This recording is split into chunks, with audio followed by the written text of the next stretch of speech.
Previously we were looking at the sets and dictionaries. Now, as you can see here, we are going to move on to to look at the power of Python. What exactly Python can do? Why Python is so special? If we want to identify and understand that, then this is the one option that actually is called as a comprehension. So comprehension can be actually applicable to lists, to sets and dictionaries because they are very unique. So first we are going to see the list comprehension. And what do you mean by list comprehension? You have a list available with you. You operate, you process the elements of a list to get a new list as an answer. That's our basic idea. And in order to achieve that, Python supports us in three ways, right? So what are the three ways? It's called as mapping is the first technique. Then you have second approach called filtering. The third option is called as reducing. So the list comprehensions can be done using three ways. All the three are completely different.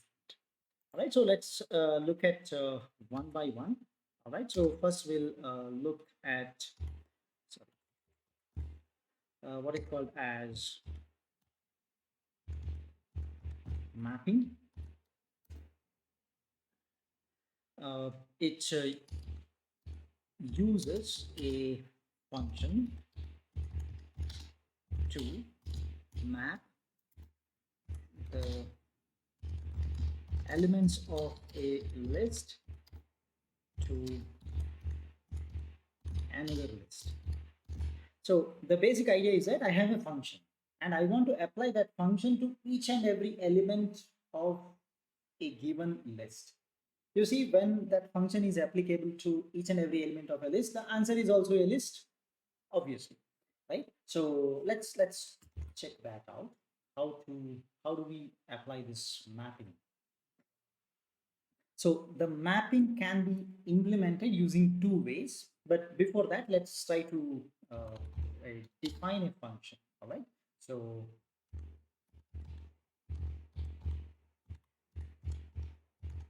I'll call it as a squaring function, and I'll pass right, n to this, and I know that I have to return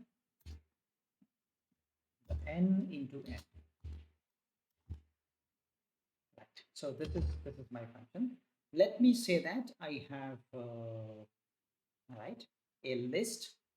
Okay, so I can use the mapping by using the first technique is to show that the mapping by using a function called map. Let me show you that. So I want answer as a list, so I have to pass it as a list. Okay, map. I want to map which function I need to specify first. So that is the squaring function. This function needs to be applied for each and every element of a list. Okay, you can you can pass a range to that, right? Instead of writing the numbers 1 2 3 4 etc., you can simply write 1 comma 11 like this. So the meaning is this. So map this squaring function to this list set of numbers, and the answer I want in the list format. That's why I'm saying that list. So you see here 1 to 10, I have numbers. It's a square. Every number has been squared. So this is the first method of mapping. Mapping can be done in many ways, but you see this is the first. Okay. Then the second technique is that is much easier. I don't have to type many things. It's a straightforward way. I just have to tell the function first. Which function you want to apply, you write that. That is it's a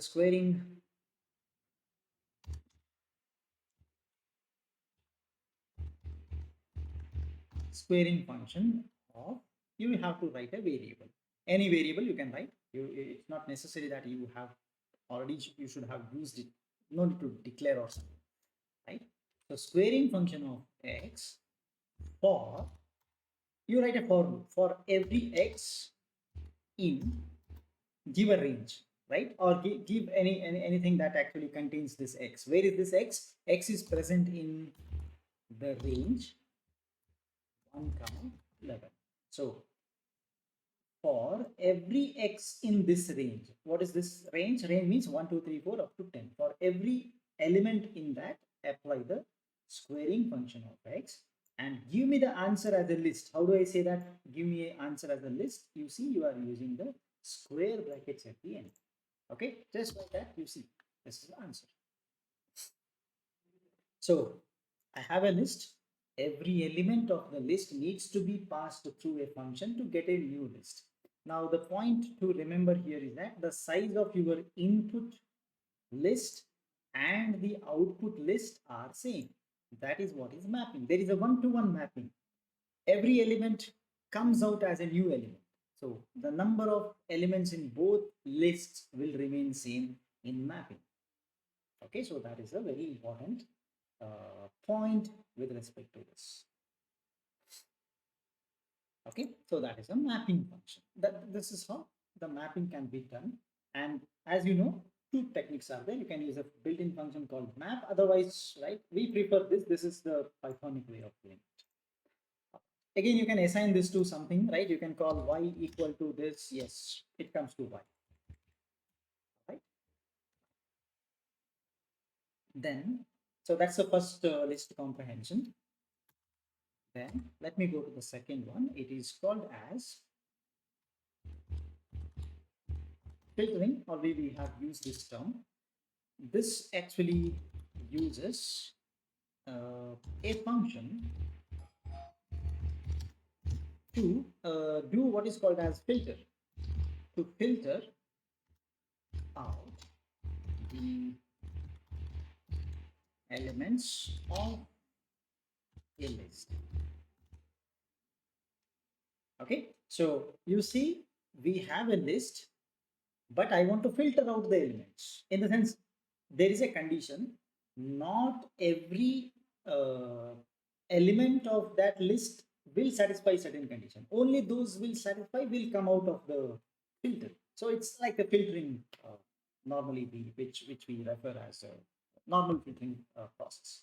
Right? There is a filter used. Only those elements which will satisfy the condition will come out of the filter. So now the idea is that there will be a new list, but the new list size is definitely lesser than the origin, lesser than or equal to the original size or original length of the list. Okay, so let's say fine. Let's try to apply something. Let's try to understand this filtering approach. Right. So I'll define a function. I'll call it as okay. So we call it as num select, and I'll pass n to this. Okay, and I'll return the number percentage 3 equal to 0. You know what is this? Or n percentage 5 equal to 0. So if you look carefully, I'm returning only those n's which are divisible by 3 or divisible by 5. Okay, let me write a comment here, right? Numbers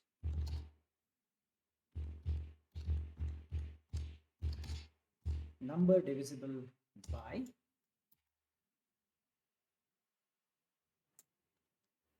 3.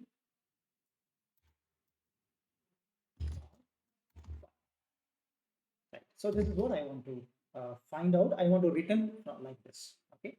So let's say now I'll go to the filtering approach. What I do, I pass the numbers from say 1 to 10 or 1 to, I pass a range to this, but I will use the function called using a function called filter. You can apply like a map function we used earlier, right? I can use filter function over here to do the same job. I want a list as my answer, so list of, instead of map you use filter. Okay, so list of filter of, now you apply the function num, because num select is a function which selects the numbers either divisible by 3 or 5. Not all numbers will be selected by this function. Okay, so that's the function, and pass a list. I go for a range of 1 comma say 16, right? So there are total 15 numbers I'm trying to pass. So you see 3, 5, 6, 9, only. So actually this actually has 15 elements. Out of those 15 elements, only 7 elements have been selected. So you have filtered out. So you have filtered out the elements from the list. Okay, so this is one approach. What's the other approach? The second method, like line number 84, what you see there, right? I should have a second alternative option, right? So this is how you write it: x for x in the range. You pass the range here, 1 comma 16. You will write a condition, because filter means there has to be a condition. If is the condition. If you will write num select, this is the function of x, right? So what's the difference? What's the difference between the map and the filter, right? So first difference is that you can use map for mapping, you can use filter for filtering. This is the simplest method. But if you are using the Pythonic way, right, I need to compare the line number 84 and 87. So 87 says, 84 says that if you are doing a mapping, you will specify the function at the beginning. Okay, for, then this will remain same. Okay, but at the same time, if you are using the filtering approach, you see that x in the range, right, for will come at the beginning. Oh, sorry. So for x in the range is there, I'll write a condition at the end. If, then I write the function. In the sense, every x in this range needs to be returned provided that it passes through this function. So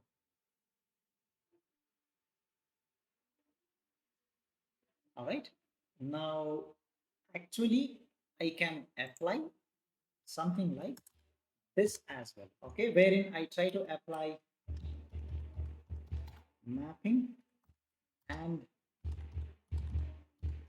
filtering simultaneously. You can do that. Okay, so this is how you do it. So my result is a list. So what I want to do, I want the mapping of the list which results from the filter. Okay, so squaring, what was the name? Squaring function.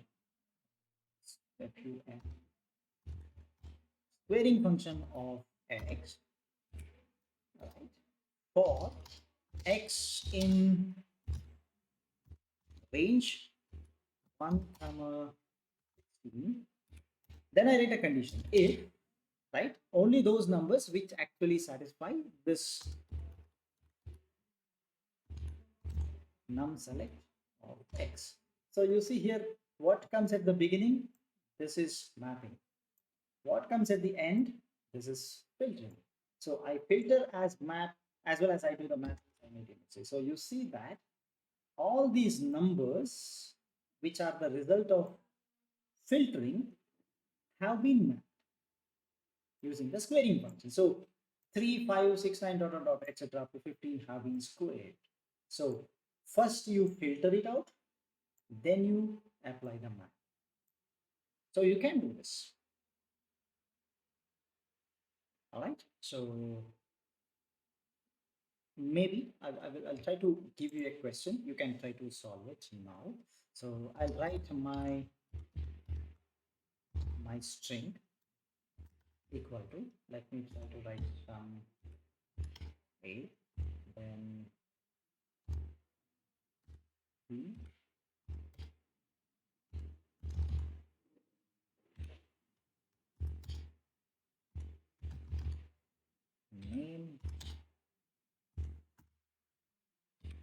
be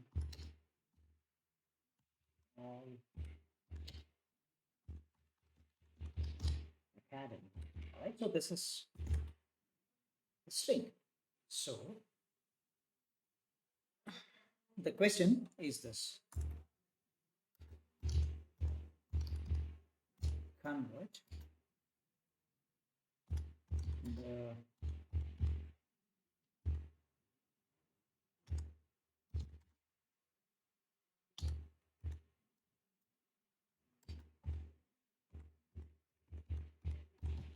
uppercase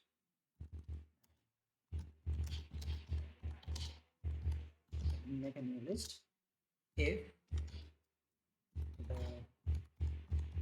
length is more than.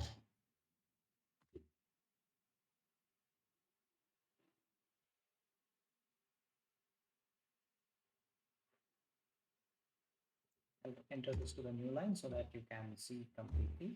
Okay, so this is the question: convert the strings into the uppercase, right? I know normally can convert this into uppercase, right?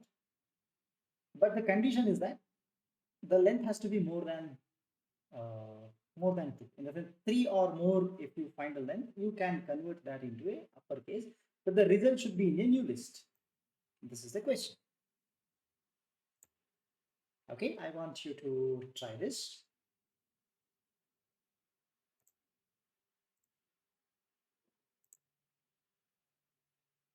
So this is what we can do, right? So I already have the list given, and I can see that my expectation is that I am supposed to get another list as an answer. So it has to be one of these operations. Okay, sure. Now, so I have to do. It's very clear that I have to do the. There is a condition, so it has to be filtering. Okay, and I want to change. I want to apply another function that is converting it into uppercase, right? So because of that, it means you are supposed to use the mapping as well. So mapping will be done like this. So this is one possible answer. X dot every x that you have, you want to convert into upward, right? So today at the beginning we have used we try to recall the concepts from strings where we have used how to convert a string into uppercase. That is this. This is the function that I want to apply everything which satisfies certain condition. Okay, so I want to apply this. I want to use this mapping function for x in this the list which you want to pass. What is that list? It's my string. Provided that it satisfies a condition. What is the condition? You put a if the length of that x is greater than 2. Let's check that. Yes. So you can see that length is equal to 1 and 2. They will not be selected. She is selected. Name is selected.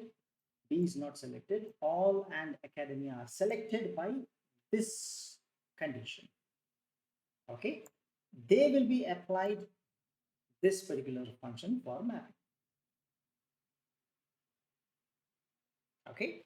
Fantastic. Now let's do the third approach. Okay, so the third approach is this is also equally important, and we are going to call this as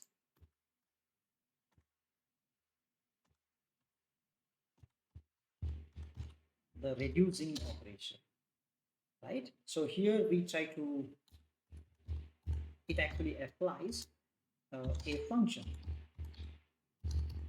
It applies a function to the elements of a list, right? It's this is done already, but what is a specialty of reducing is that it applies a particular function to every element of the list in a recursive fashion. Recursively to reduce the list to a single.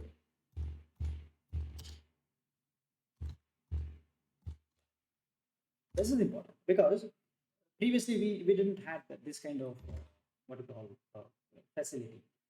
The result was also a list. You started with a list, the result is also a list. But what if I want to add the elements of a list? Then the answer is not a list, right? Answer is a single number. So this is supported by the by applying what is called as the reducing option, right? So what we do here, we use what is called as let me add to this. So uses reduce function in the, it's actually present in a different module. That module is called as, okay, so we'll look at the details about module in a while. Okay, we'll see how I can create my own module as well. Okay, we'll come to that. Right. So before that, let me define a function because I want to apply a function to the elements of a list. So let me define a function. So adding, let me call it as adding function. For addition, let me say I use two numbers, A and B. Two elements, two arguments are passed to this, and you return A plus B as the answer. That's all. So that's a very simple function, right? But you know that now in order to use the reduce, I need to import the specific module that is called as func tools. I will import. This is the second import we are doing. Yesterday we did one import. This is the second import, and I create a list.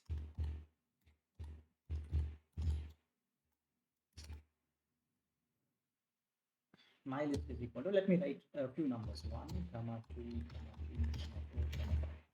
Okay, so this is my list.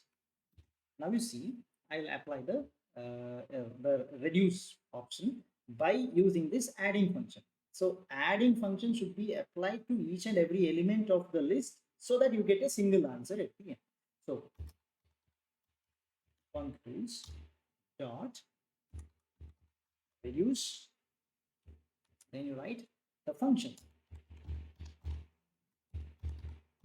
This is the function which I want to apply to the list, right? The list, my, so let's see 1 plus 2 plus 3 plus 4 plus 5. All right, so that's a 15. So this is how you can apply the reduce option. Is it okay?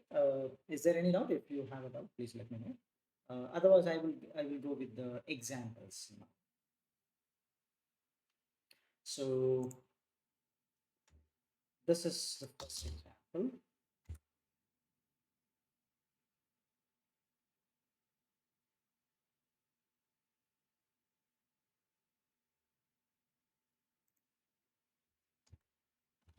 Write a program to find the LCM of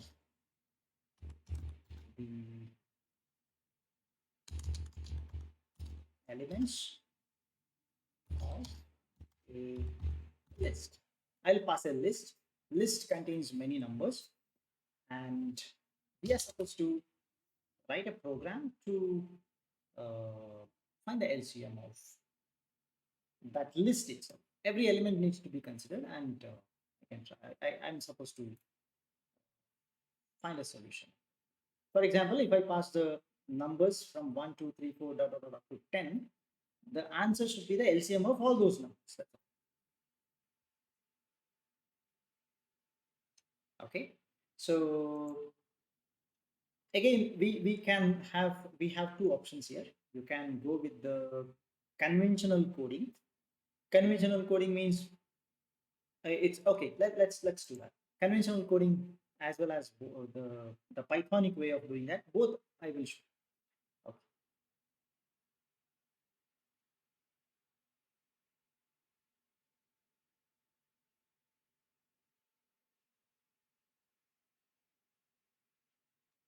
So let's because since you want to do a LCM, if you remember, LCM of two numbers can be calculated easily by the product of the numbers and integer division of that with the GCD of the numbers.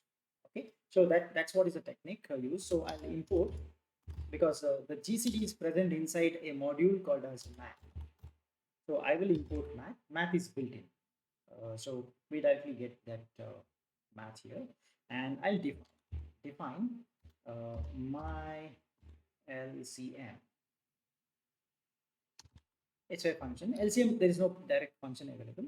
Okay, I'll pass two numbers m comma n to this and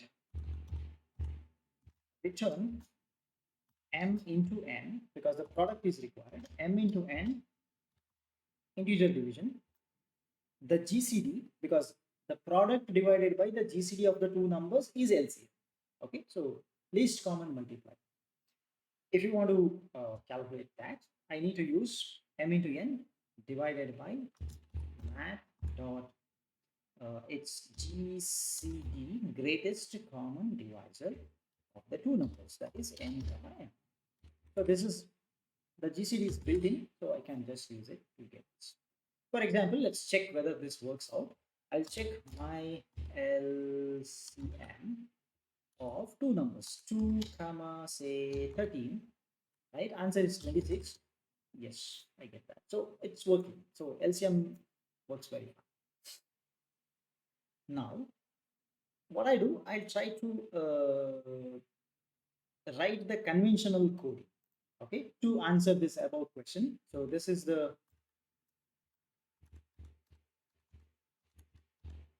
conventional coding. Right? So you will be able to compare the conventional coding with the Pythonic way in this example very clear. Right. So what I do, I'll try to define another function that is called as the LCM of menu. Why? Because I am going to pass a list to this. List will come as input. I need to process the list element by element to get the final answer. Okay, so that's why I'm going to call this as LCM of many. I will pass a list to this. That list itself is what I'm going to call as n. Right. Now we have various conditions needs to be checked. If the list contains only one number, then that number itself is the LCM. Okay, so that is my first condition that I'm checking. So if the length of n, which is passed to this, equal to 1. So I'm going for if condition. So that means I need to return this n, the first number, that is n of 0. There is only one number, so that itself will be returned. Okay, that's my first case. If the length is equal to 2, right? If I have the n present and I have length is equal to 2, right? So what I'm supposed to do now, I will check once again. If length of this n equal to 2, then what I'm supposed to do, I can use this function, right? So for two numbers, my LCM is the function. Okay, I just have to return my LCM. That's a function of. So I can simply call my LCM of those two numbers. That is n of 0, comma n of 1. Okay, so that's the second case. Now, if the length is more than this, right? If the length is more than 2, I will go to the next step. So only length is 1 and length equal to 2 are the special cases. So I checked. So if anything happens like 1, I will return from here. I will not proceed. If the length is equal to 2, I will return from here itself. I will not proceed. If the length is more than that, then only I'll come to this. What I do, I'll calculate the LCM of first two numbers I keep that with me, and I will proceed for this. What I do, I'll calculate a num. Num is equal to, this is my LCM of, right? I start with the first one. Okay, so that is n of 0, n of 1. That means I hold that answer and I keep it here. So num is equal to my LCM n of 0 and n of 1, right? Then you see this is called as calling a function inside itself. It's called as a recursive function. What I do, I have a num with me. This number and the remaining part of that list I need to consider for my next call. So what I do, I return LCM. It's the same function, LCM of many. I need to pass only two things, because what this LCM of many expects, it expects a list. Now I need to pass a list. That list should contain this already calculated LCM and the remaining elements from the list. Correct. So how can I do that? I can simply use num, that is the first element now, plus concatenate the n, but you need to, first two elements are already considered, so 2 onwards, so starting from 2 till the end. That's all. Okay, so this actually does the conventional code for this. So how do you apply this? Simply call LCM of many, pass the list to this of, say, range. You pass a list, say 1 to 11. Answer. So it says 5250. Okay, so it's the LCM of 1, 2, 3, 4, dot, dot, dot, up to 10, right? That's the least common multiplier of first 10 numbers. Right, we know that it's the right answer, but anyway, let me prove this. So now what I do, I don't want to go with the conventional coding. I want to do the list comprehension, because input is a list, output is a single number. That means I can apply the reduce technique. All right, so let's try to reduce now. So functools dot reduce. What is the technique? What is the format in which you specify the reduce? It is, you need to tell which function you want to apply. I want to apply the function. The function is my LCM.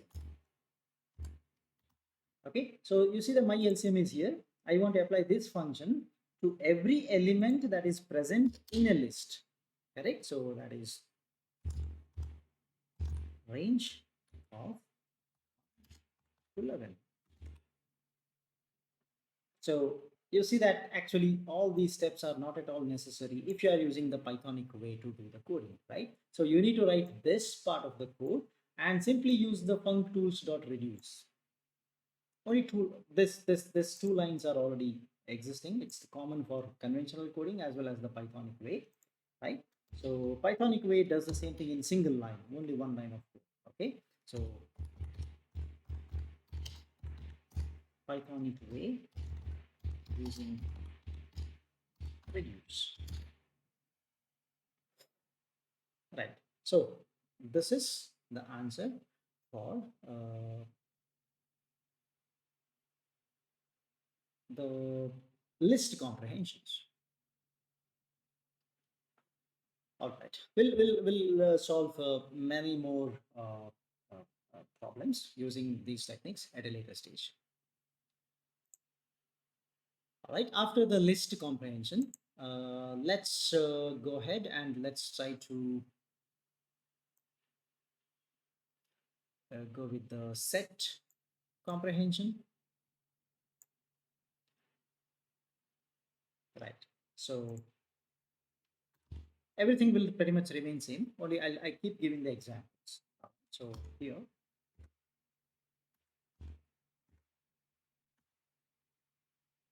set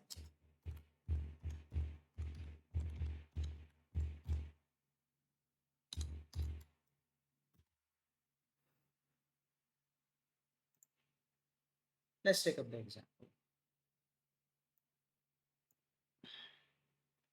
Right. So the first one is it's a set. So instead of the brackets, the square brackets, you use a curly braces. That's one thing. So S for S in, let me write 1 comma 2 comma 3 comma 0 comma 2. Now you see that I am passing a list as input and result is expected to be a set. So I'm creating a set as the answer. So result has to be a set, that's all. Okay, then this is a simple way of creation. Now you see what I'll do, right? I'll try to apply, let me say the map.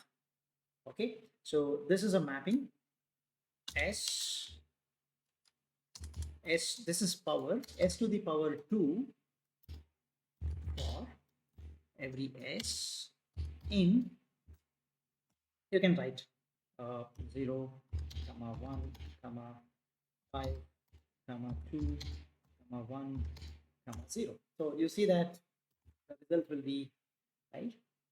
I select S, I make a set out of this, and every element in the set will be square.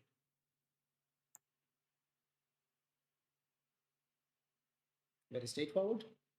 Let's go ahead, and everything is very similar to the list comprehension. Everything we have done there will come here. Okay, so let me try to write this. Okay, another example, can I use, yeah, I can do this as well. So I can try to write, let me try to write S into, or S to the power 3, let me cube the numbers, for S in, you can write even a range here, range maybe up to 10. So every number up to 10 from 0 to 9 will be considered and you will cube them. All right, then now we can go ahead and we can do something like this. Let's say I can even apply a condition. All right, the condition could be something like S for S in range 10, then I can put a condition. It's a filtering. Okay, if S percentage 3 equal to 0.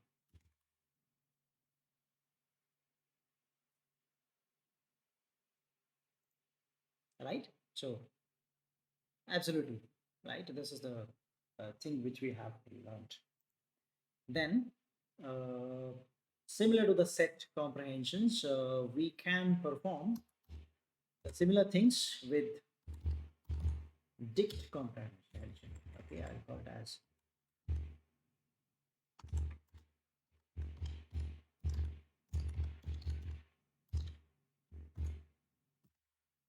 we can apply the same thing to the dictionaries and we can try to get the comprehensions done over here. All right, now dictionaries are also represented by using the curly braces only. Only thing is that I need to say I want to create a list, I want to create a dictionary, sorry, not list.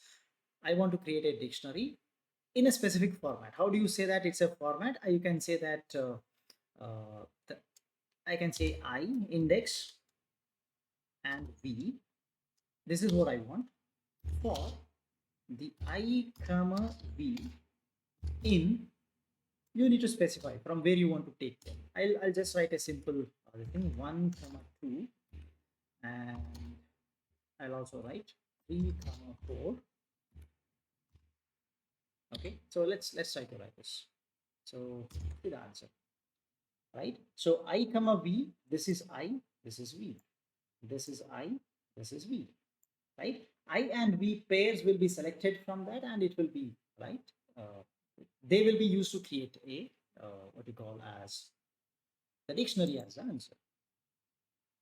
Okay, let's go for another example of dictionary comprehension. I'll write n colon n for n in range so 5. So you see, n and n itself needs to be used. So I'll pass a range here. This contains a single n numbers. So 0, 1, 2, 3, 4. So when it comes 0, you will write 0 colon 0, which means it is a dictionary element, right? So key is 0, value is also 0. Key is 1, value is also 1, and so on. All right. Then uh, let me try to show you another example of this. So I'll try to write.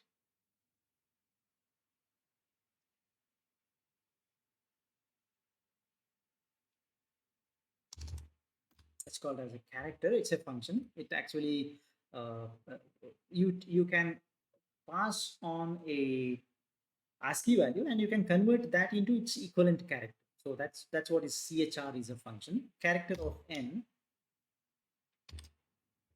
to n. This is what I want to do for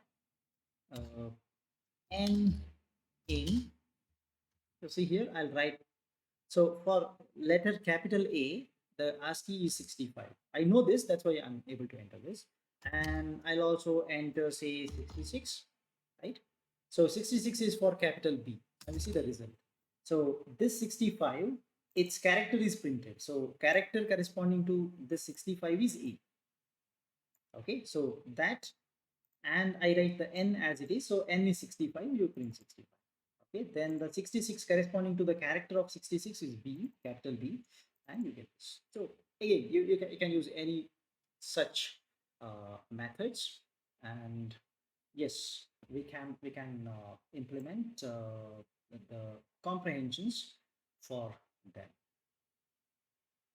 Okay, so let's quickly try to recall, right, what we had done earlier, right? We had seen the lists today, we had recalled the tuples, then we went to the sets, we looked at various operations on sets, then dictionaries, then we looked at the various comprehensions that are possible, right? Like set comprehension, dict comprehensions, etc. We have done. All right, then okay, let's move further. Right here, the next topic, which is very important, though we have used this many times, we are officially looking at this concept for the first time now. It's called as function, right? What do you mean by a function? In the sense, let us say that in a code, I anticipate the necessity to repeat a part of the code many times, right? So right, okay, reusable part of the code, right? In the sense, instead of whenever I want to use a particular part of the code which is intended to perform a specific operation again and again in my code, I will try to write that in the form of a function, right? In other programming languages, you may call it as a method or a procedure, right? Pretty much similar to that. Okay, so that's what is a usage. Now normally, right, how do you define, right, a particular function, right? You will try to use a keyword, right? So this is what we try to do here, right? Def keyword to indicate the definition of the function, and the def is always followed by. So if assume that you are using the def here, and whenever we are using the def keyword, so we have to use its name. The def will be followed by the name of the function.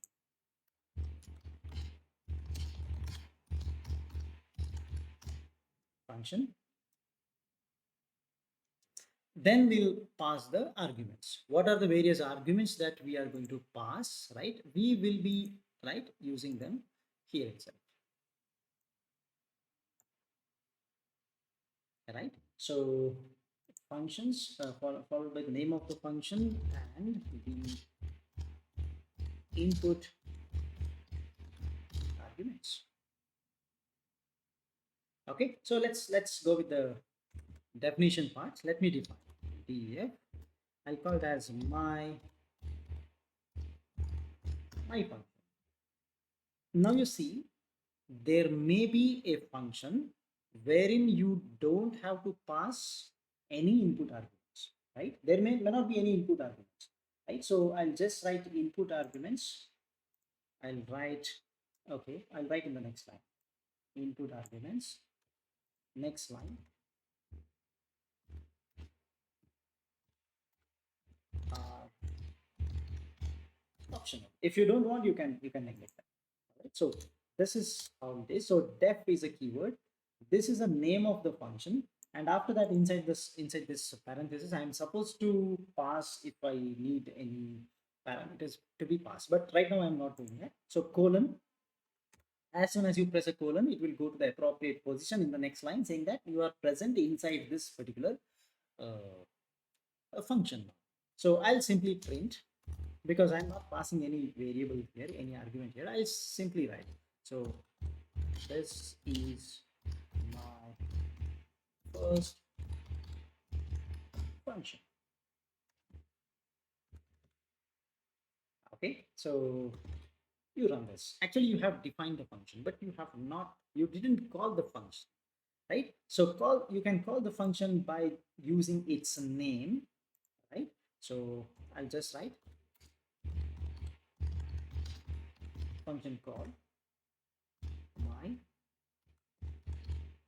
my function, like this. Call it. It goes inside and it sees what are the various commands you have written. Since you have written only the print part, you are actually printing this.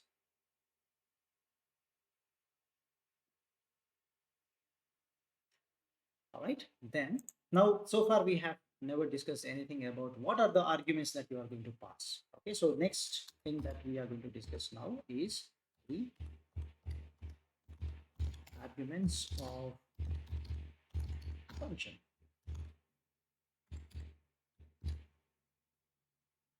Right, so what are arguments of a function? It's passed to passed as inputs to the function. Whatever you pass it, you can have it. So normally you will information passed as inputs to the functions inside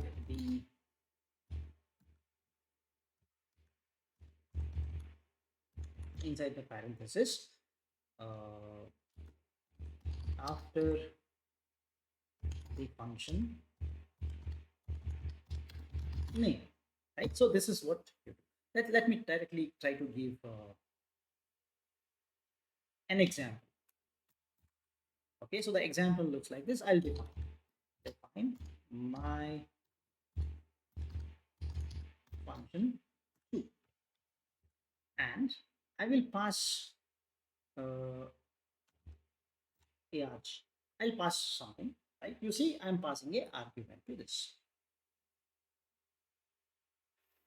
right? Now you see, I have to use this argument inside my function. Otherwise, there is no meaning in passing this argument. This argument can be anything. You can pass a text, you can pass numbers, lists, tuples, whatever you want. All right, let's see. Let me assume that I always pass what you call as the text I'm assuming. All right, so print this arg and I concatenate that with reference. Okay, so this is what I want to print. I want to, whatever argument that has been passed, right? Next to that, I want to print this. So you can give a space here so that otherwise argument and the reference will be all together. Reference is a keyword. A reference is a random text. That's all. Okay, so no specific reason behind this. Now you see, I call the function. Now I call the function in the following way. My function true. I need to pass, right, an argument that is a text I'm expecting. So I'll say email. So now we see it prints email reference because argument passed is email plus means concatenate the reference to that, right? My function two, my function two of pass a different argument, right? Maybe it's Linux, it prints Linux reference. That's all. So you see that the meaning of argument is that it's a variable which you can pass. So whatever name is given here, that name itself you need to use inside the function, right? Now the question is that is it necessary to pass only one? No, you can decide, right, how many arguments you want to pass depending upon what you are trying to write inside this function, right? That is my function 3. Okay, I need to define, sorry. So let me go with f my function 3. I will say that I will pass argument 1 and argument 2. Let me say that I want to pass 2 arguments to this, and I want to print that arg1 plus, let me give a space, then I'll write another plus argument 2. That's all. So this is my function. Now you see I call the function my function 3. I need to pass 2 arguments now, otherwise it will throw an error. Okay, so since it is expecting 2, if you give 1 or more than 2, that is 3, 4 or 5, if you pass, it will throw an error. I am exactly expecting, right, 2, so let me pass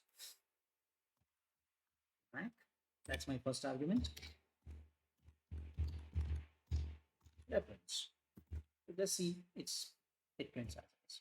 So remember, when the number of arguments passed needs to exactly match the arguments specified in the function. Okay, so definitely that leads to another question. What if I don't know, right? What if I don't know the, what you call as, mm, the size, or in such cases you have an option that is called as uh,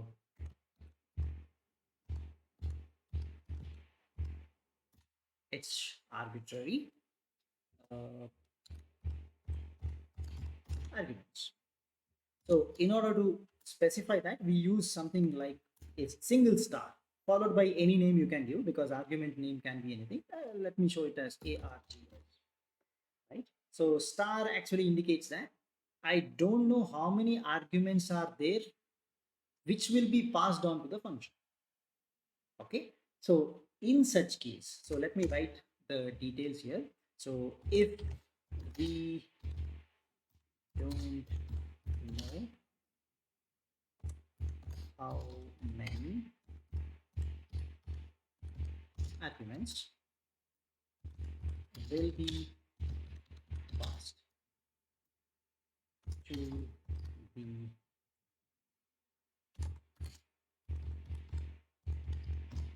function, we can add a star before the name of the parameter, right? Before the parameter in the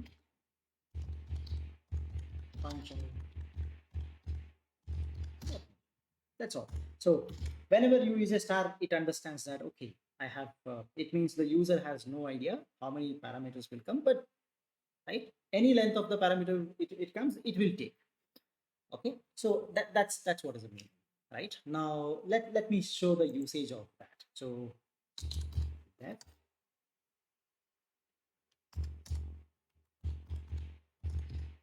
my function, oh sorry, G-I-O-N,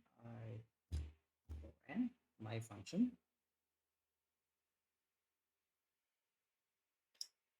I will say star books, right? Let me say I pass something like the names of books and print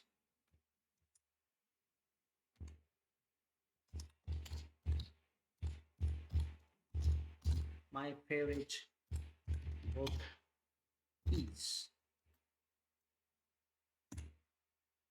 All right, I'll write concatenate books of two, let's see.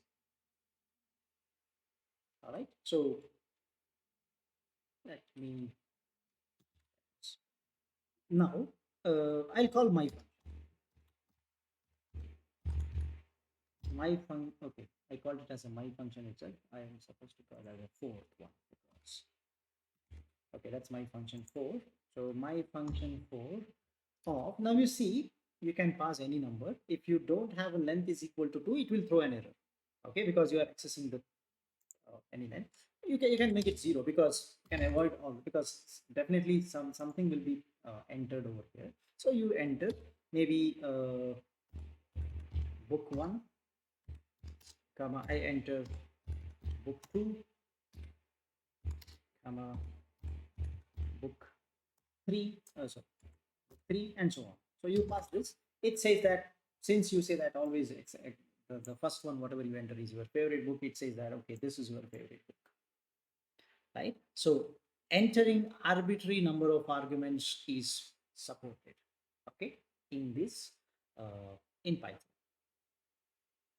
Then there is another approach, that is it's called as, you can even pass the keyword arguments, key value, right? A key and a value can be passed, right, to what you call as the Python. All right, so let's see how to do that. That's another method, another way of passing the arguments to the function. So let's write keyword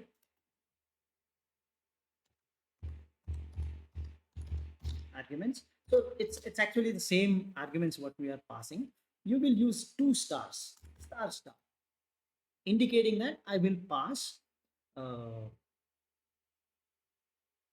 the keywords as, right, keywords to this, right? So keyword arguments is that. Okay, so again, okay, I'll add a name called arbitrary keyword arguments. So this will be written in the following format: keyword. So you don't have to write a, sorry, I think that takes it as a wrong way. So it's star person, sorry, star star KWARGS, right? It's the same thing, right? Only thing is that you expect something like a dictionary elements, right? So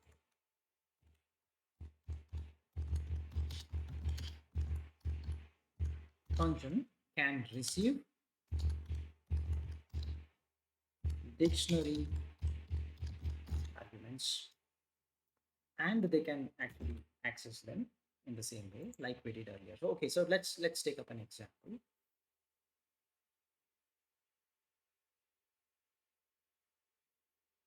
Okay, so let me try to write define my my function 5, and I will say that star star books. So double star indicates that okay, you are going to pass the dictionary elements. Okay, so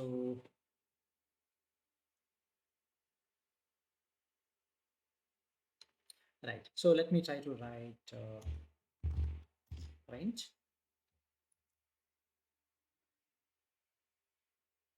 Okay, let me say my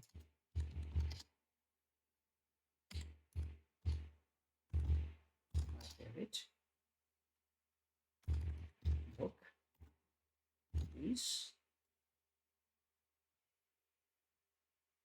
write this, then I'll write a plus for concatenation, then I write the books of, let me try to write this first. But this 0 has to be a key whenever I enter. Okay, so that's what I have to do. My function 2, is it 2? Sorry, 5. My function 5 of pass the dictionary. So 0, let's say this is the name, or I can write book 1, comma 1, book 2, and so on. You can keep writing. Let's see how this works. No space. There should not be a space in the dictionary. Sorry. Still it's giving the error.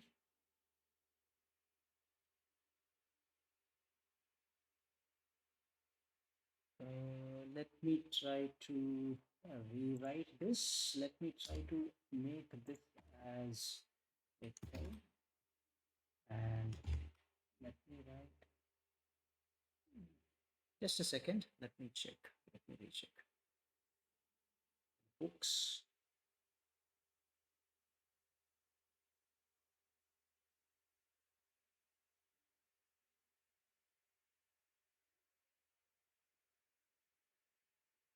I pass the books. This has to be books. This is right. And oh, okay. Sorry, I made a mistake. You have to enter the pair in the equal to form. Okay, not the colon. That's my mistake. So this equal to, it's not a colon.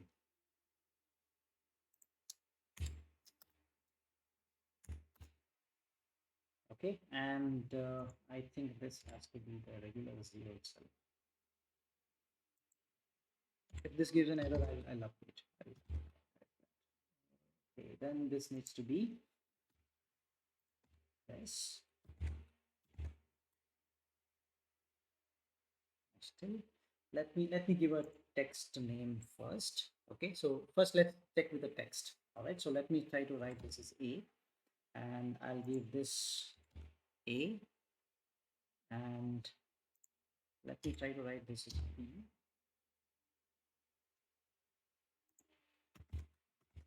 Yeah, so it takes in the following way, right? You will say that I'm going to pass a text here, and if that text will be checked over here, right? So this is a key, this is a value, this is a key, this is a value. So it finds out what key you have passed, and according to that it will, right, print, it will use that particular argument in the form of a dictionary, and it will print that out, right? So now you see, we have seen the argument passing. Now whenever we pass the arguments, we have an option that you can say that there is a default parameter. For example, let me try to write the name here.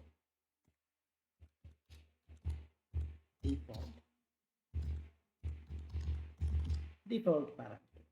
So how to set a default parameter, right?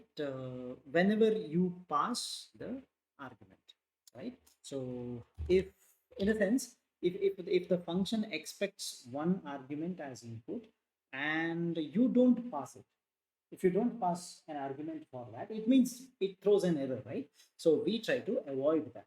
We always try to avoid that by using this technique. Okay, so this is default parameter. In case,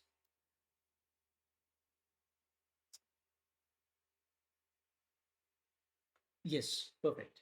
So in case we call a function without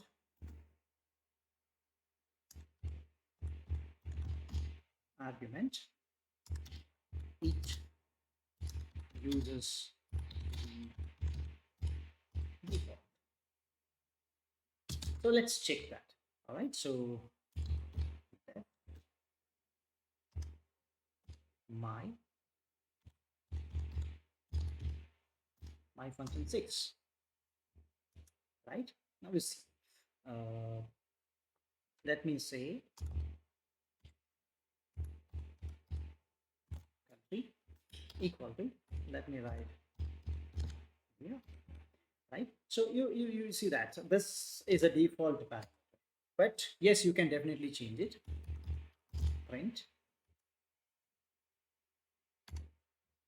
as and from space plus the country that you're going to do. Now you see what this is a default value. The India what is assigned to a country as a default value. That's all. My sorry, my what's the name? Function my function 6 of, I will say a different country, maybe Japan. So you see it says I am from Japan. But if you call uh,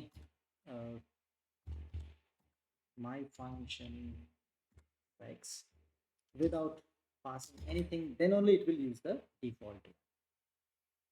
Okay, so that's how, right? We use a default value for this. Then obviously you can pass a list to the function, and you can make the functions to work. All right, so let me just give an example. Already we have done this, we have used it several times in the previous parts, but anyway, so uh, passing lists to the function. So define my function 7, and I will say function 7 I'll use maybe food. Let me see. Then for, it's a list that is coming, so for x in food, oh sorry, I need to use a, see, if you don't use a colon, it actually does not identify that you are doing inside the loop, so it will go back. So print, so this is what I want to do now, and fruits equal to apple,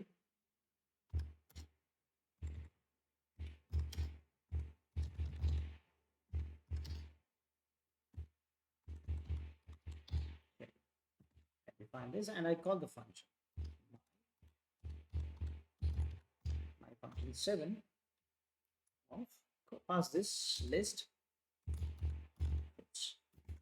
it will simply print the elements. So there's an example how you can pass like this.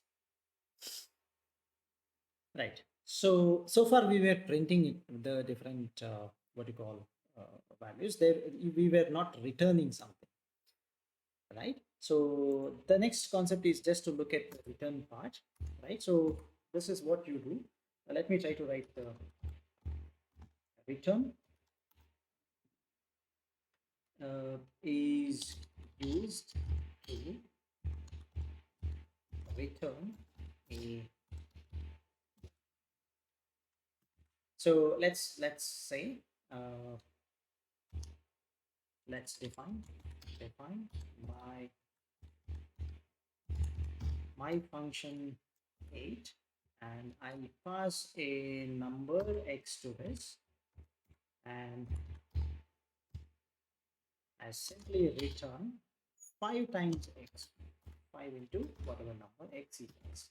So that means my function 8 of, if you say 3, it returns 50 because 5 into 3. So that's how, right, you can return, right? And the one more thing we already have used, it is actually called as a recursion, right? So calling a function inside the function, right, we call it as a recursion. You can call, right, a function inside the function. That itself is what, right, is important, and we will be calling that as a recursion. Okay, now, uh, right, so let's go with some of the other examples what we can see. All right,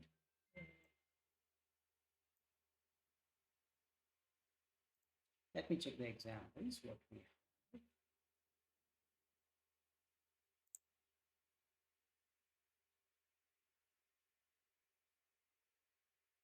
All right, so this is an exercise for us. Let's say,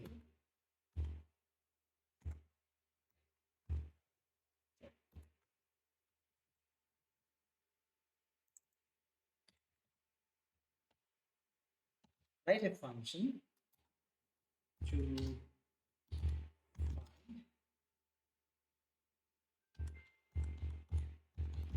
whether the input argument is prime or not. All right, so we pass a function, we pass an argument. So definitely, since it is a prime or not, it has to be a whole number, right? That's obvious. I cannot pass complex numbers or real numbers to this. Okay, so again, everything is just based on logic. That's all, right? So, right, let's take up some examples. Right, the first one, as you can see, I need to check whether it is a prime or not. So I'll define. I need to give a name, prime, or I'll pass x to this. Fine. Now you see, again, there are many approaches that you can use here. So the one which I found that that's the easiest to implement and easiest to understand is this. So first, let me say that I'll consider the few numbers such as the first prime number that exists is 2, and I will say that 2 and 3 I will consider. Okay, if whether the number entered is 2 or 3, I'll consider that first. So if x, that, no, is it x? Yeah, I pass x as input. If x in 2 and 3, if x is equal to 2 or x equal to 3, I can check. But instead of that, I can simply write like this, right?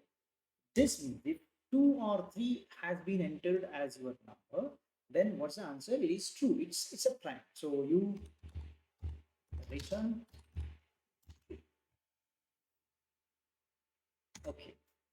Then the idea is that you keep dividing that number, whichever is the number entered, you keep dividing that number starting from 2, right? So 2, 3, 4, 5, like that. I keep dividing, right? If at all you are able to divide, it's not a prime. If it does not get divided by any of the number other than 1 and itself, that's why I'm not dividing by 1 here. I'm starting from 2. Okay, so if you are able to do that, it's a odd, sorry, it's a prime number. Fine. Now you see, I can reduce this computation, that if a number is, right, you are able to divide the number by 2, that means you don't have to check 4, 6, 8, 10, etc. Right? So directly I can eliminate that by using this condition. If x, that's the entered number, percentage 2 equal to 0. In the sense, if you are able to divide that number by 2, that means, right, what? It's false, right? Oh, my mistake. So this is F capital. You say that it's false. All right. Then now what I'm supposed to do, I don't have to check 4, 6, 8, etc. Right? Because you checked with the 2. And now you start from 3, then you don't have to check 4, you have to go for 5. Then you don't have to check for 6, you have to check for 7. No need to check 8, 9. In the sense, you start with the number 3 and keep incrementing it by 2 and check that whether you are able to divide that or not. So I create what is called as a number called, it's a factor, I call it as a factor as a 3, and while.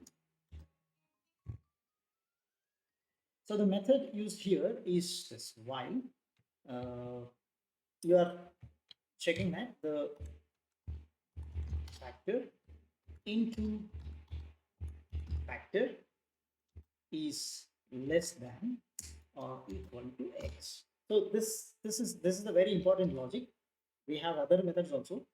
Why we are doing this? Because if you are checking a number, say 27. Okay, so if you're checking a number, say 27, you don't have to check all the numbers starting from 2, 3, 4 up to 26. It is not needed, right? You just have to use the root of that number. Only till there you need to check. That's the actual logic. You look at the mathematics of this and you will understand. All right.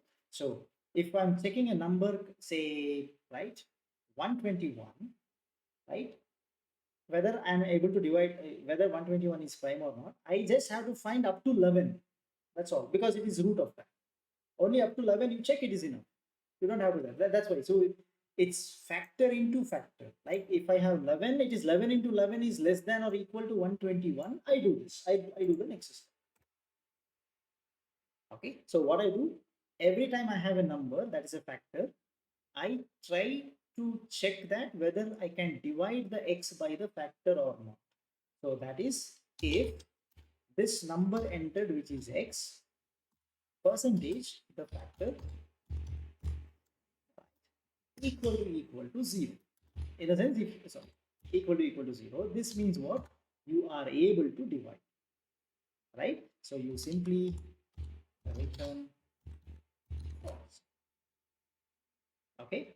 If it is not true, if I don't go inside this, means I started with 3. Next, I don't have to check with 4 because 2 already has taken care of that. I need to go to the next number, which is 5, right? So increase the factor by 2. So the shorthand notation is plus equal to 2.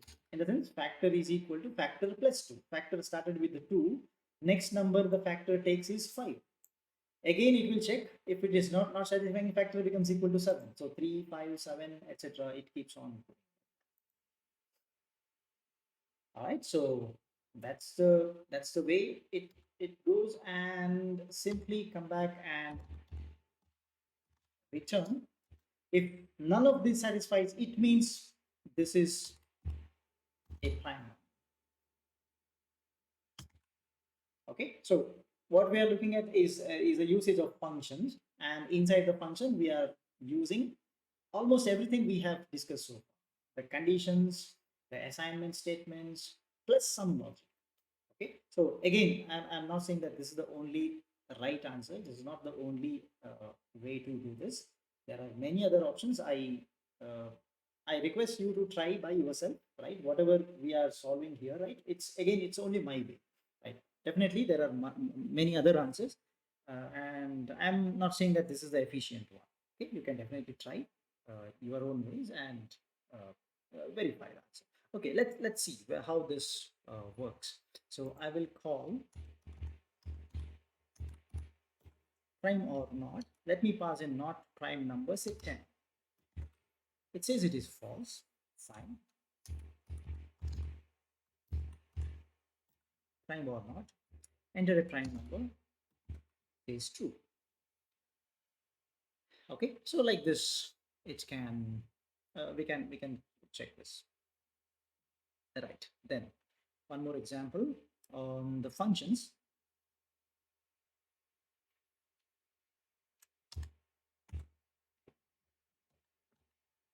Write a function to count the vowels in the argument string. So that means I'm going to pass an argument which will be a string, and it is expected that we need to count how many vowels are there inside this.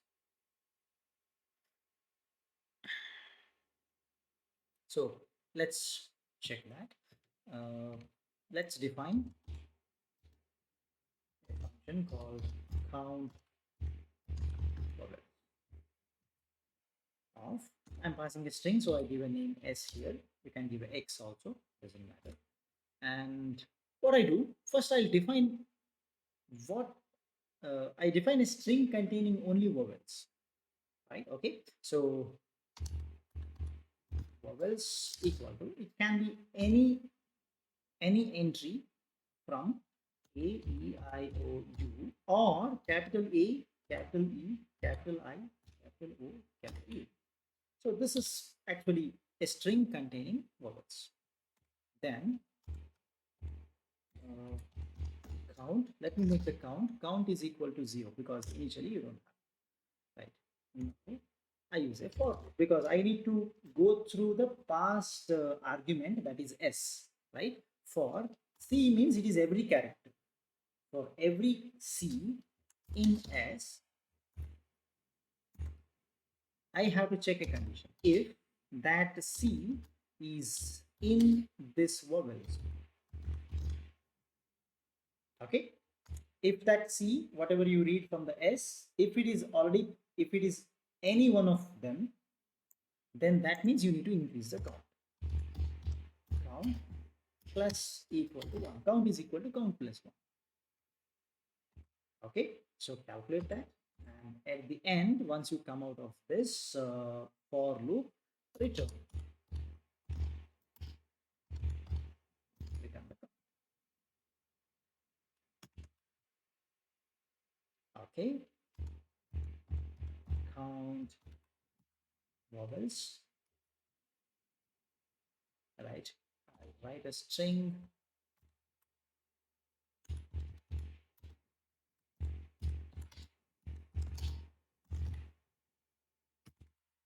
it says that there are 7. So E, O, another O, A, E, O, and U. Yes, it's 7.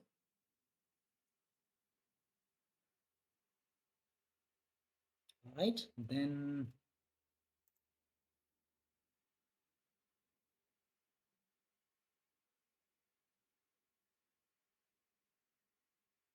okay, let's check another one. This is the next one I want to check. That is okay.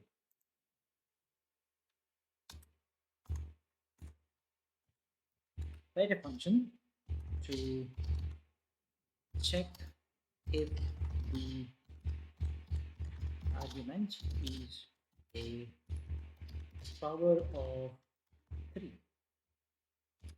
So answer again, it has to be yes or no.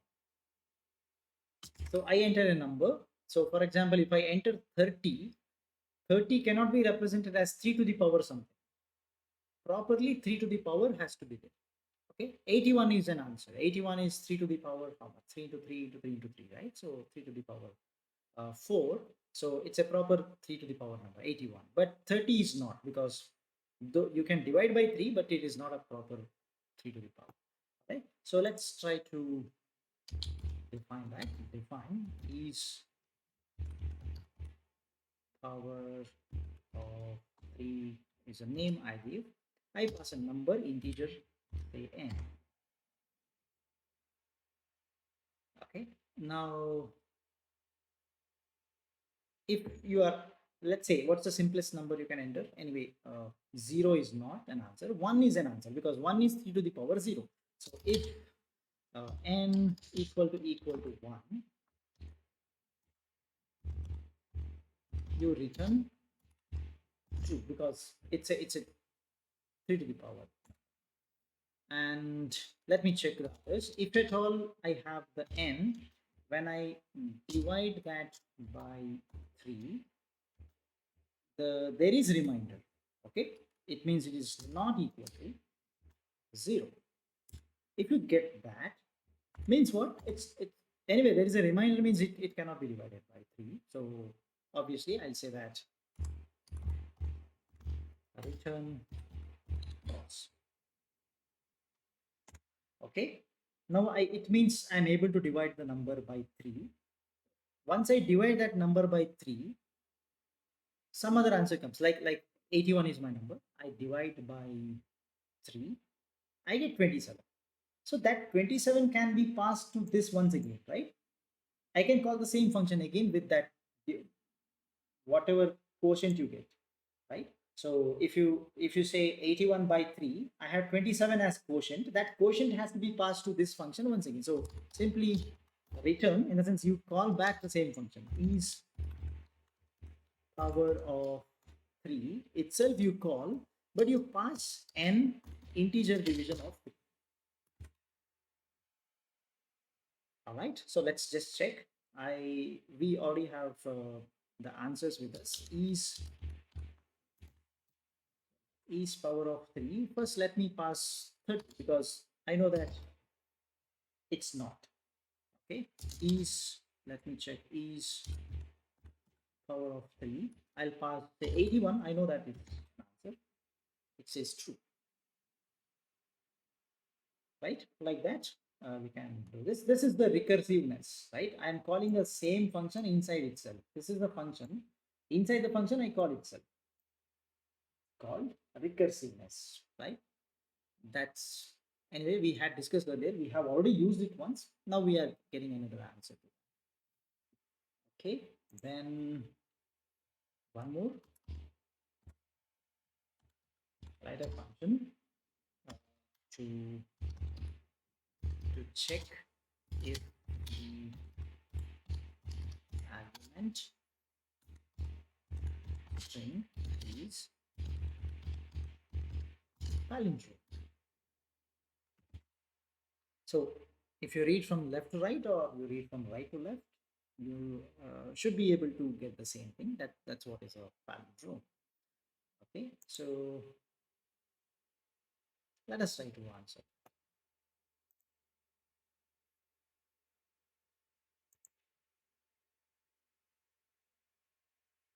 Okay, so let's try define check palindrome. I pass a string s to this. Now, okay, the string, you can have a null, right? So if you have a null, means, right, that's a palindrome, because null doesn't matter from where you see, it's a palindrome. If the length is 1, just a single character, that's also a palindrome. Doesn't matter how you read, it's the same.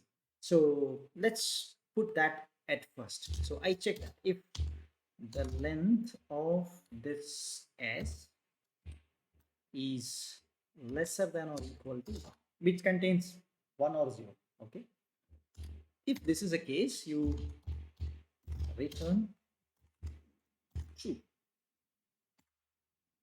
All right, then if this, the first character, that is s of 0, is not equal to, okay, it's not equal to the last one. How do you go to the last one? Because I don't know the length.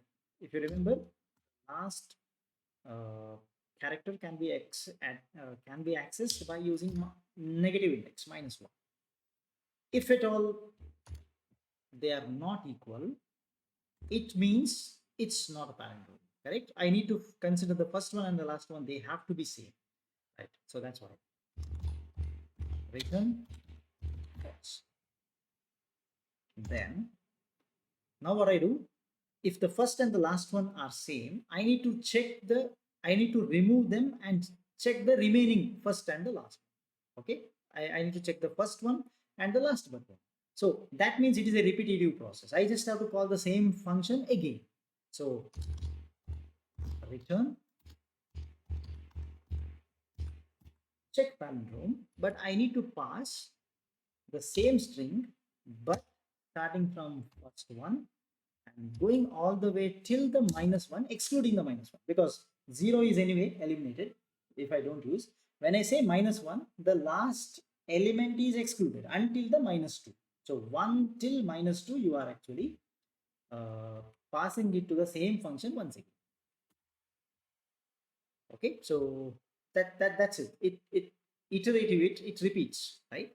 Recursively, it actually computes. It will return true or false according to that. Now you see, let's check. Check palindrome of, let me pass a palindrome here, that is A, B, C, D, A. So doesn't matter, you read from left to right, right to left, it's same, so it has to be true. Okay, then check palindrome. Let me pass something which is not palindrome, A, B, B, C, C, A. It's not.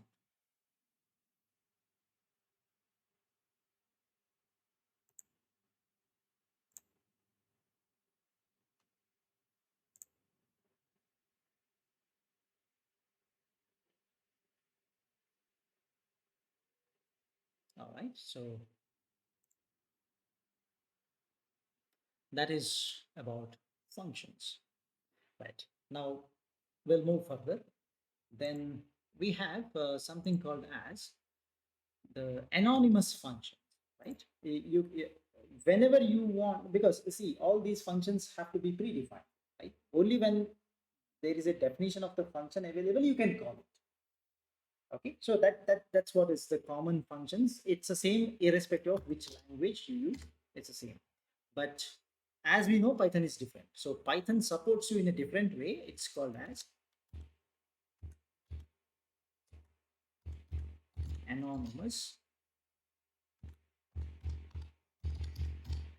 function. It's actually called as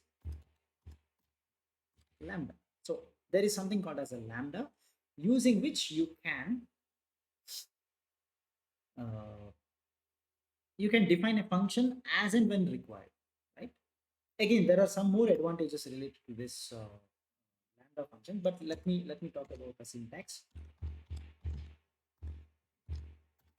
You will write the keyword LAMBDA, saying that I'm trying to use the lambda, the anonymous functions. So lambda followed by, you write what are the arguments that you want to use. Then you will write a colon followed by the expression.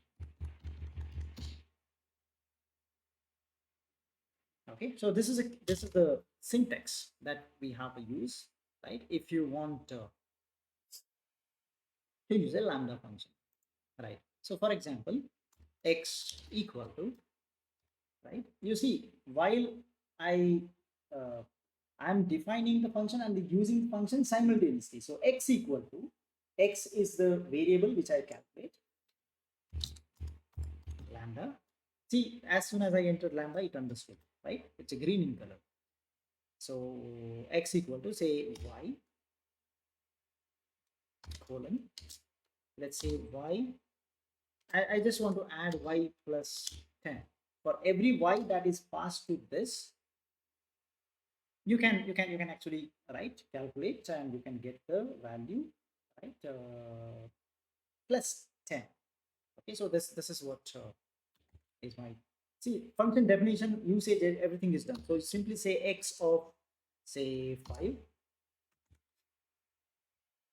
So what happened here is that, right, x equal to this lambda function itself.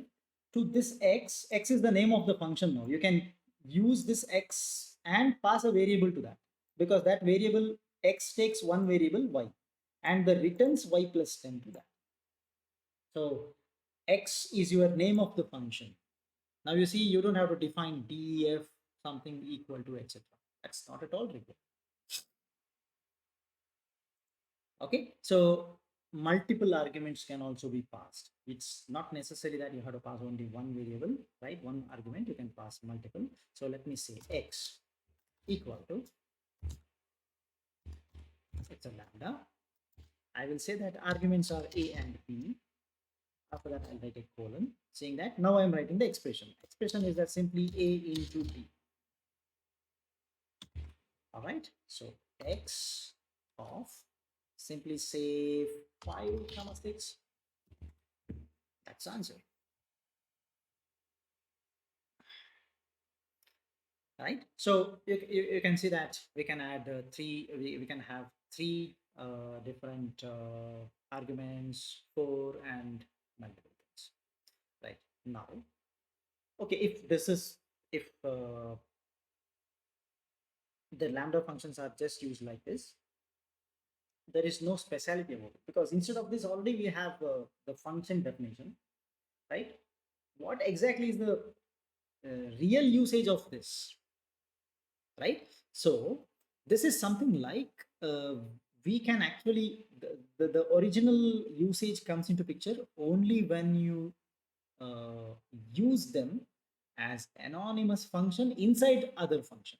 So, right, I'm whenever I use this lambda function inside a different function, right, then only you will see the actual power of this lambda function. Okay, so I'll just write,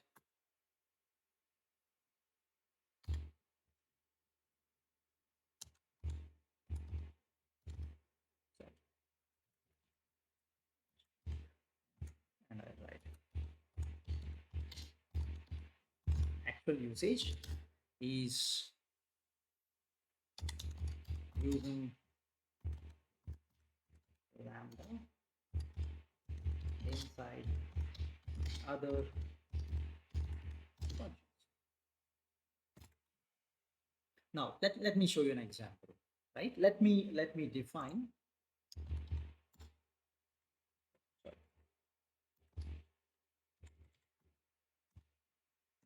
okay, define my my function, and let me say I pass a variable n to this. Okay, and now you see I define a lambda function. I want to return lambda. The variable is some x or y, a, and I want to return a into n. Okay, fine. So how can I understand the speciality? Okay, first let's use this once. Okay, I will say my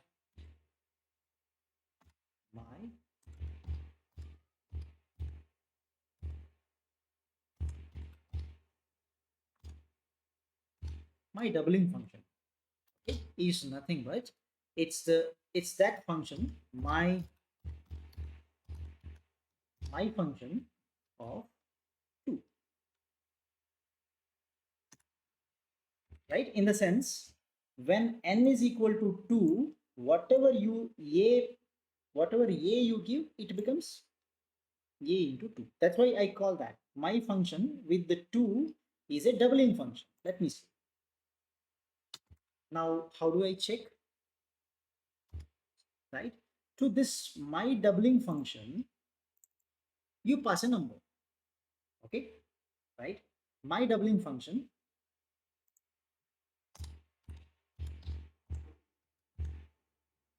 my, is it small? Okay, let me let me make this capital. My doubling function is sorry, my doubling function of, let me say 11. I pass 11 to this. What's the expected answer? You see 22 comes into picture. All right. So this is one thing. But anyway, I didn't understand the usage actually. What I do, I will define my tripling function. Okay. Oh, sorry. Caps my.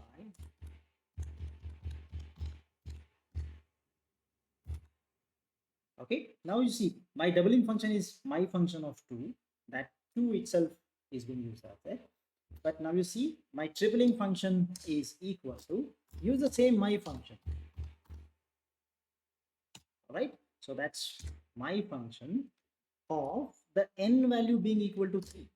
You don't have to write a completely different function for tripling, right? You see, you are reusing it. The actually inside the memory, right? You are actually saving a lot of memory when you are writing, when you are saving 10, 20 lines of code, right? Because this my function can actually be written with 10 lines of code for different values of n, right? So what you did here is that you save complete memory here. So that means you see now I will call my tripling function of 11. It says 33. So you are assigning a function with the different arguments to with the different names, right? So assigning a function itself to a different with a different name is, right, what is the advantage over here. So you can simply say that, right? You can simply say my function, and inside that you say a lambda. Then my doubling function. Okay, overall you can do like this, right? My doubling function, you will say that it's a my function of 2. My tripling function is my function of 3. Then use as it is, as and when required. You can try to, right, use that, and right, you can get the answers out of it, right? So that's the actual advantage, actual usage of what is called as a lambda functions. All right. Now, in addition to this lambda functions, let me go for one more topic. Let me go with that. So that is actually is all about the, it's called as the scope of a variable, right? We will call it as namespaces. So what is the scope, right? What is the scope of a function, right? We are actually trying to find that out, right? Completely, if you define a variable, right? Can you access that variable anywhere, or is there any restriction, right? This is what defines what is called as uh, the namespace. Okay, let me define that. Namespaces, actually they talk about the scope of a variable in Python. Right. So let's first see. Let's take up a function. Define my function, and I will not pass anything to this. It's fine. I create a list called variable for I in range that is 0 to 4. Append this variable dot append this I. So you have to get 0, 1, 2, 3, 4 and this, and once it is done, return the variable. So this is a very simple function. Now let me call this function my what's that? Sorry, my name is my function. My function, no arguments, let me call it. So it actually prints it, right? So now the important thing here is there is a variable by the name var which is present inside the function. So function got executed. We have the output because the output is this var itself. Okay. Now I will check whether this can I print the var. You see, it gives an error. It says that, sorry, I'll show you the error completely. It says that this var is not defined. It is because this var is local variable, in the sense it is present only inside the function where it is used. The function used is my function. As soon as you come out of that function, right, you will see that it does not, it will not get exist. It doesn't exist outside that. In the sense, it gets destroyed as the function gets over. So this is right. If I try to write, this is error as it gets, I can write, it gets destroyed immediately after the function of the function. Basically, it is a local variable. So that's why you get an error. Okay. Now what we do, we'll go further. Now I have two options. The first thing is that create this variable outside the function. Okay. Then rest of the terms will remain same. Define my function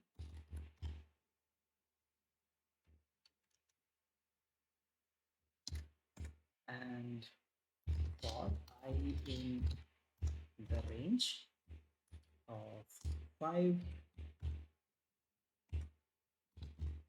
dot append I. Once this is finished, return here. Okay, now call the function my function. It runs, no problem. Check what happened. We are why should not happen, right? var is null. That's fine. I define my function I in the range 5 var dot append.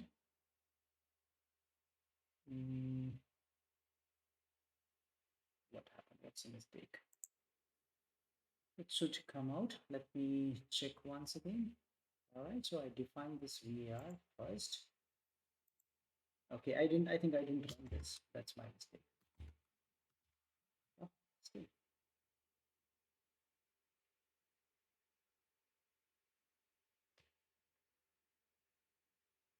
Return this var should come out. It's my mistake. Sorry, this is my function. And so I typed the name, spelling mistake in the name. That's all. Okay. So you can see that even after the function gets executed, this var is I can access that.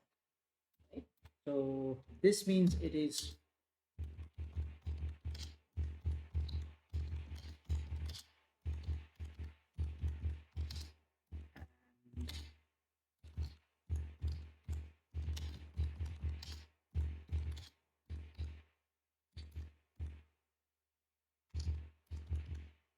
even after the execution, sorry,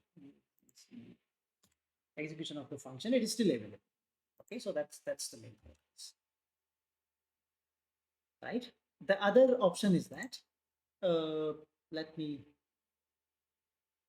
copy the old function. This itself. You can have a keyword called global by function, and inside this function, I'll define a keyword called global. Then I say, yeah, the var becomes global now, and say my function, I call it, this runs, and after the my function, I'm going to check the var. It's still available.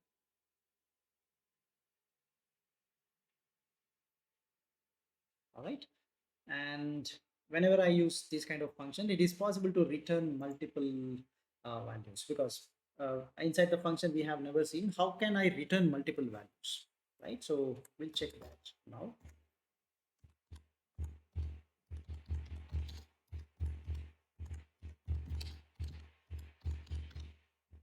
Returning multiple values.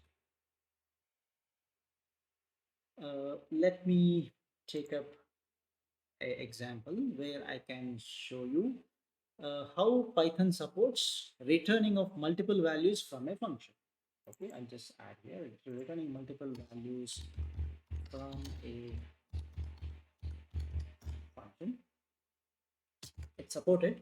So let me define a function called quotient, and let's say I pass two numbers. Let's say n for numerator, d for denominator. I pass two numbers. So simply I need to return. I'll use the same keyword. It's a return. And quotient you can obtain if you do the numerical, that's a integer division. So n divided by this is a quotient. How do you get a reminder? Reminder is n percentage. So you see, actually in the return itself, I'm saying that return two arguments. All right. So I can say x comma y, because I'm going to get two arguments. So I need two variables to put those arguments when I call this function. Quotient reminder of 100, and it's not getting divided by 7, right? Okay, that's fine. So this, so check for this. X equal to 14 times, yes, and y reminder 2, right? Yeah. So you can see that we get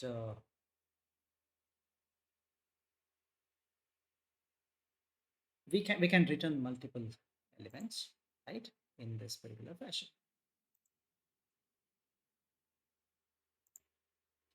All right, so okay, right. So most of the function, most of the important aspects we have tried to cover in this morning session, and the upcoming session will actually cover up